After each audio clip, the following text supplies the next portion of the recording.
اذ قال ربک للملائکۃ انی جاعل فی الارض خلیفہ،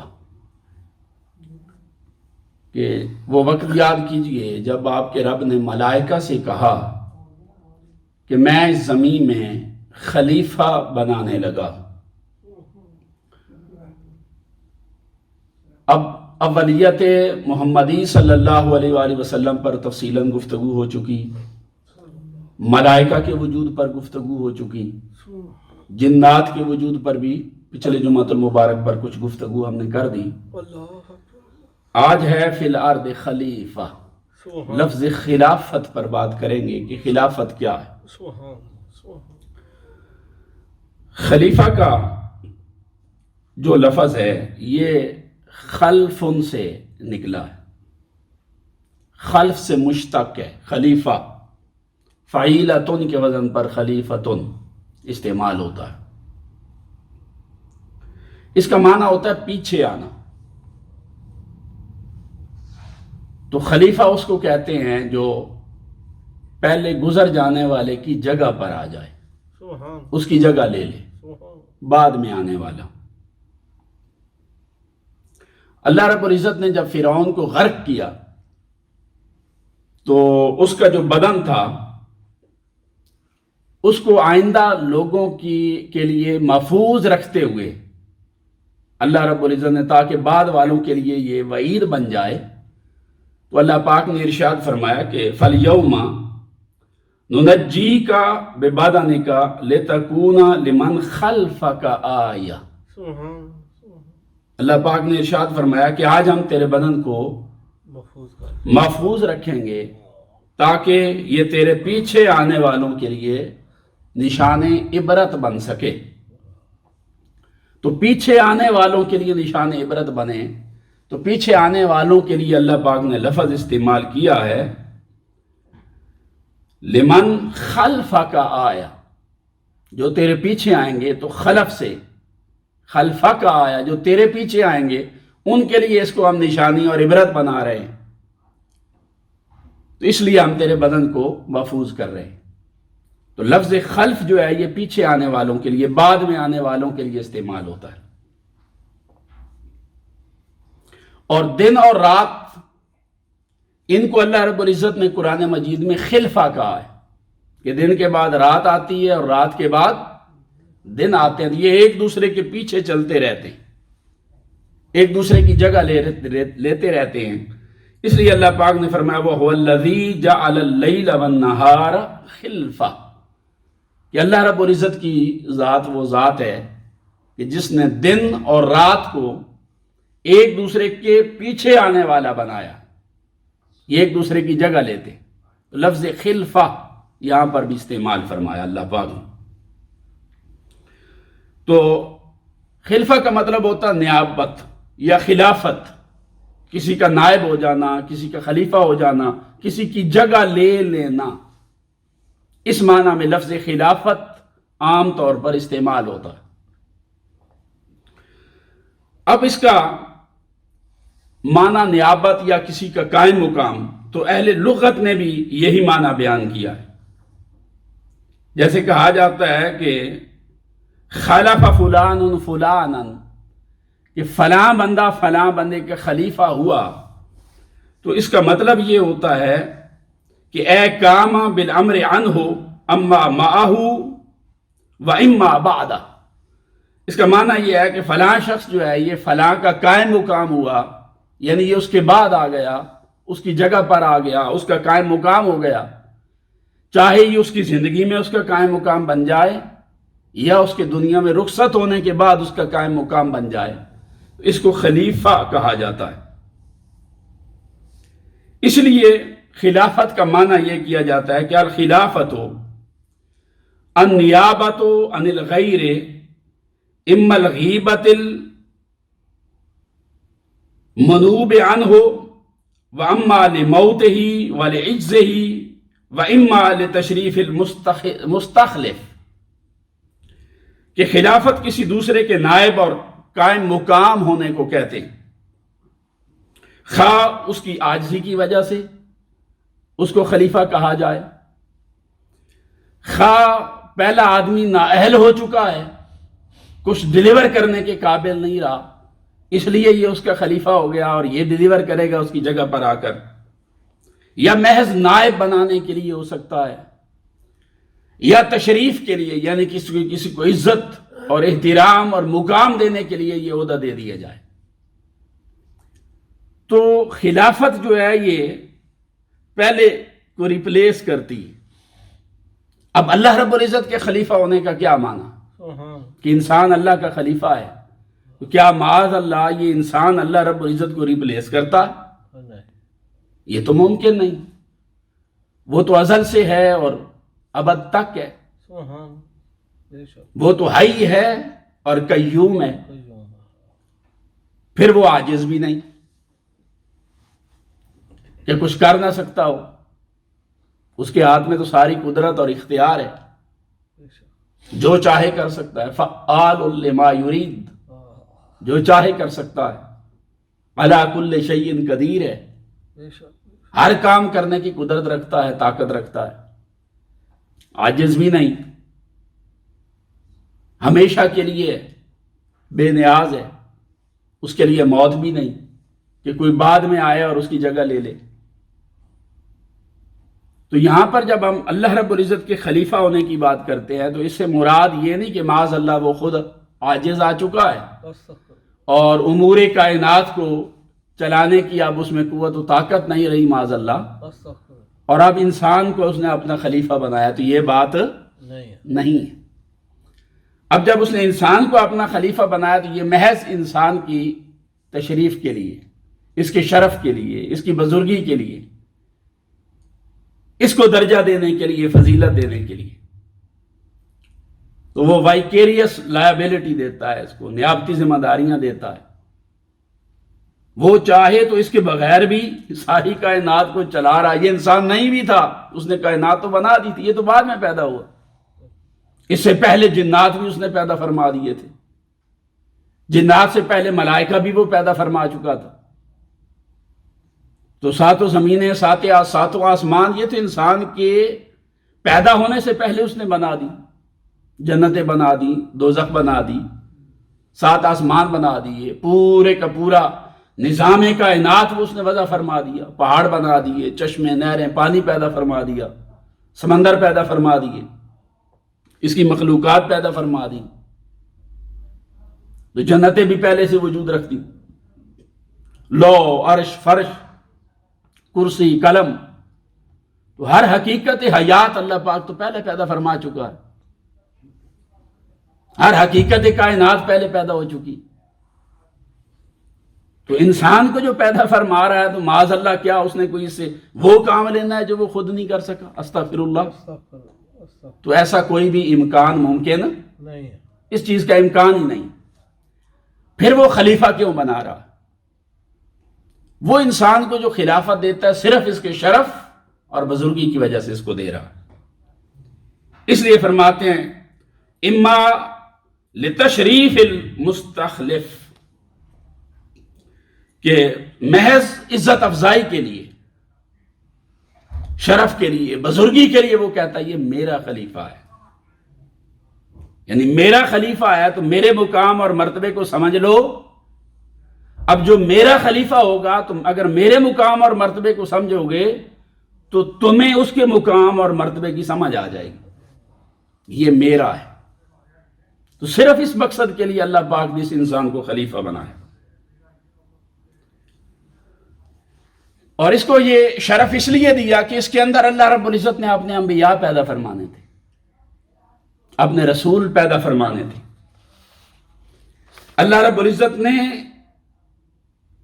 اس انسان کے اندر ایسی ایسی خوبیاں پیدا فرمانی تھی اور ایسے ایسے طبقات پیدا فرمانے تھے کہ جو اللہ رب العزت کی عبودیت کا حق ادا کر دیتے۔ یہی وجہ ہے کہ جب فرشتوں نے اعتراض کیا کہ باری تعالیٰ تو اس کو خلیفہ بنا رہا ہے، یہ تو قتل و غارت گری کرے گا، فساد بپا کرے گا، اللہ پاک نے فرمایا انی اعلم ما لا تعلمون، تم صرف اس کے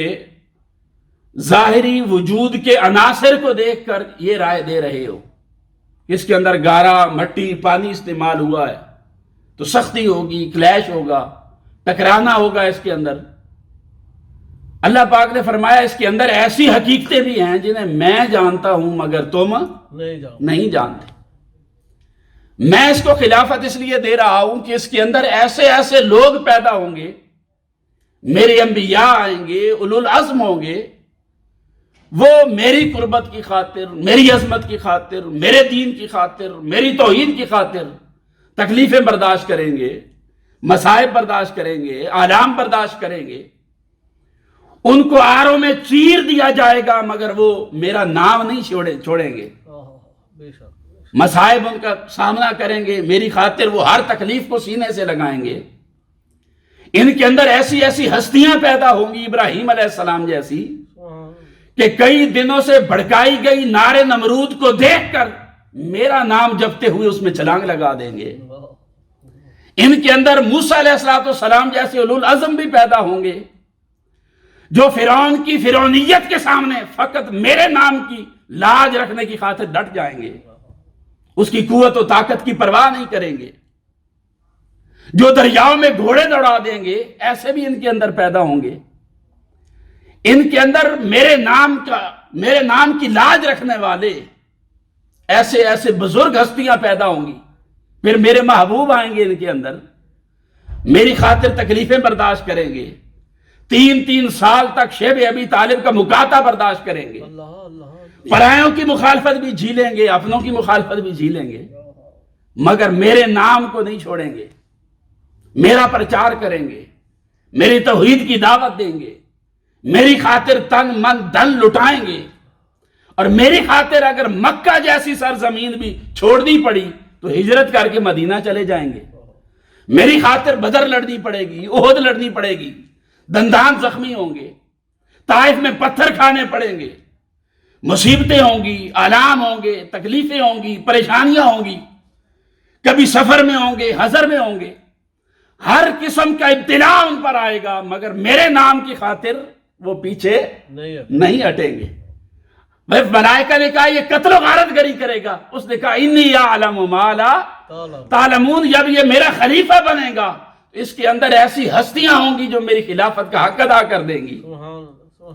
پھر میرے محبوب کی اولاد آئے گی، وہ اپنے 72 تن اپنی نگاہوں کے سامنے میرے دین کی خاطر قربان کر دیں گے۔ لاشیں تڑپ رہے ہوں گے نیزوں پر، وہ بلک رہے ہوں گے، پیاسے ہوں گے، دشمن خون کا پیاسا ہوگا، مگر میدان کربلا کے اندر ان کی نمازیں بھی ضائع نہیں ہوں گی۔ بلکتے پیاسے علی اصغر بھی ہوں گے، مگر میرے نام کی لاج رکھتے ہوئے وہ اس طرح سے ڈٹ جائیں گے باطل کے سامنے کہ وہ علی اکبر تو کیا علی اصغر بھی قربان کر دیں گے۔ ان کے اندر تو میرے اس خاندان کی بیویاں ہوں گی تو وہ بھی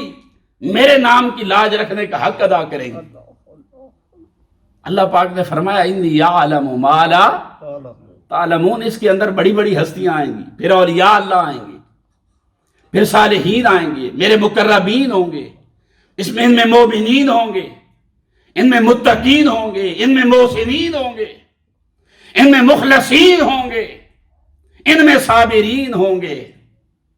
پھر ان میں ایسے لوگ ہوں گے جو میرے دوست ہوں گے، جنہیں کوئی ڈر اور خوف نہیں ہوگا، میرے نام کی لاج رکھنے والے ہوں گے، پھر راتوں کو اٹھ کر میری بارگاہ میں سجدہ کرنے والے بھی ان میں ہوں گے، مجھے منانے والے ان میں ہوں گے، گناہ ہو جائے تو مجھ سے مغفرت طلب کرنے والے بھی ان میں ہوں گے، توبہ طائب رہنے والے بھی ان میں ہوں گے، رو رو کر مجھے راضی کرنے والے بھی ان میں ہوں گے۔ تو اللہ پاک نے فرمایا اس انسان کے اندر میں نے وہ چیزیں جمع فرما دیں، ان کے اندر وہ ہستیاں آئیں گی کہ جو میری عبودیت کا حق ادا کریں گے،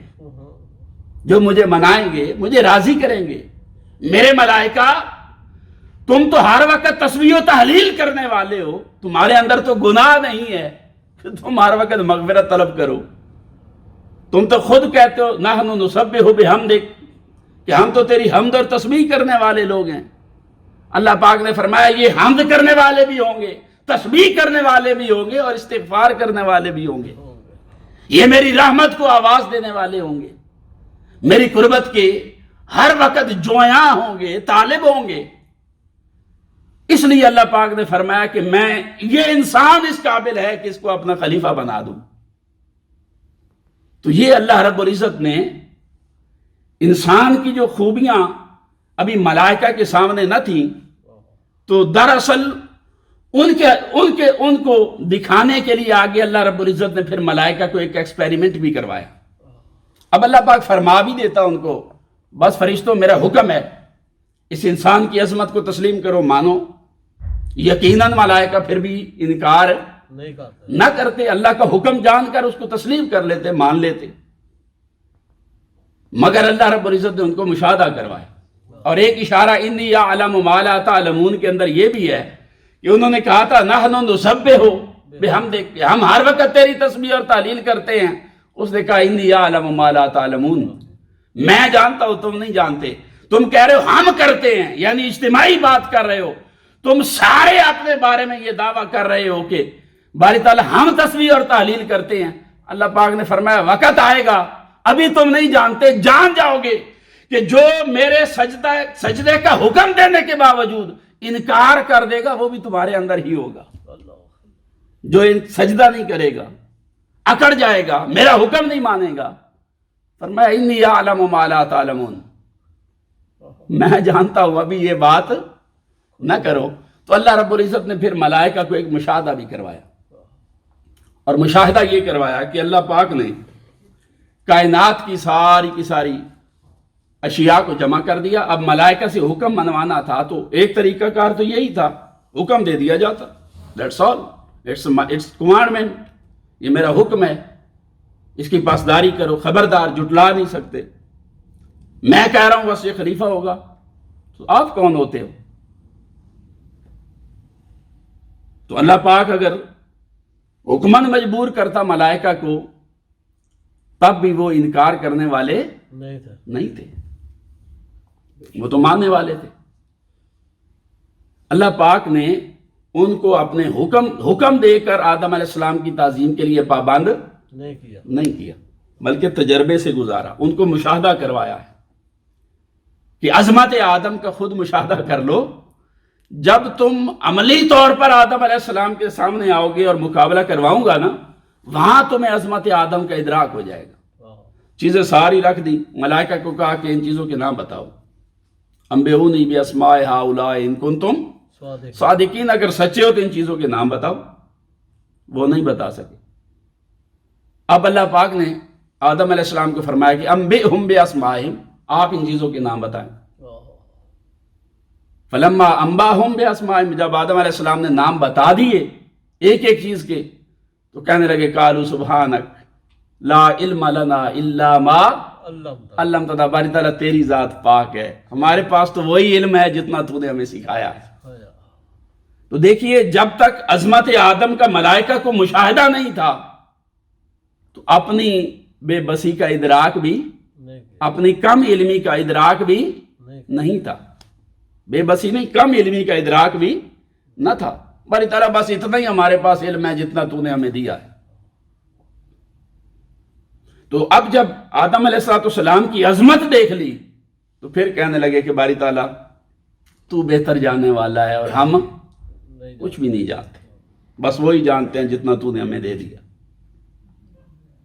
تو یہ اللہ رب العزت نے مشاہدے سے گزارا ملائکہ کو۔ اب اللہ پاک نے ان کو جو اپنا خلیفہ بنایا، آدم علیہ السلام کو خلافت کے لیے چنا، تو خلافت کی بنیاد علم پر رکھی۔ اس خلافت کی بنیاد کس چیز پر رکھی؟ علم پر رکھی، کہ علم انسان کو اللہ رب العزت کی خلافت کا سزاوار اور حقدار بننے کے قابل بناتا ہے۔